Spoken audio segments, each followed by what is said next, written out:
আজকাল আমরা প্রতিদিন হোয়াটসঅ্যাপ, মেসেঞ্জার, ইনস্টাগ্রাম কিংবা অন্য বিভিন্ন প্ল্যাটফর্মে চ্যাট করি। কিন্তু অনলাইনে চ্যাট করার সময় একটু অসতর্কতাই আপনার ব্যক্তিগত তথ্য বা নিরাপত্তাকে ঝুঁকির মধ্যে ফেলতে পারে। ধরুন, একজন অপরিচিত ব্যক্তি চ্যাটে আপনার সঙ্গে বন্ধুত্ব করল এবং কয়েকদিন পর আপনার একটি ব্যক্তিগত ছবি চাইল। বিশ্বাস করে ছবিটি পাঠিয়ে দিলেন। পরে সেই ছবি ব্যবহার করে আপনাকে হয়রানি বা ব্ল্যাকমেল করা হতে পারে।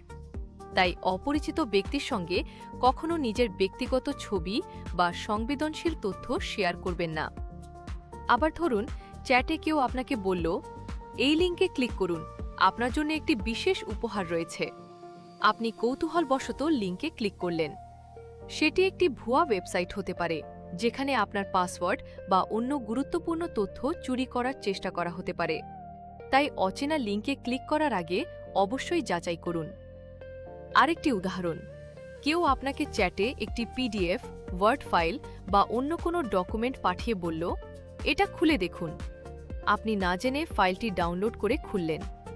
ফাইলের মধ্যে ম্যালওয়্যার থাকতে পারে। তাই অপরিচিত ব্যক্তির পাঠানো ফাইল ডাউনলোড বা ওপেন করার আগে সতর্ক থাকুন। এবং মনে রাখবেন, কারো কম্পিউটার বা অ্যাকাউন্টে অনুমতি ছাড়া প্রবেশ করে পাসওয়ার্ড, ডকুমেন্ট বা অন্য কোনো ইনফরমেশন পরিবর্তন করা কখনোই ঠিক নয়। প্রযুক্তি আমাদের সাহায্য করার জন্য, অন্যের ক্ষতি করার জন্য নয়।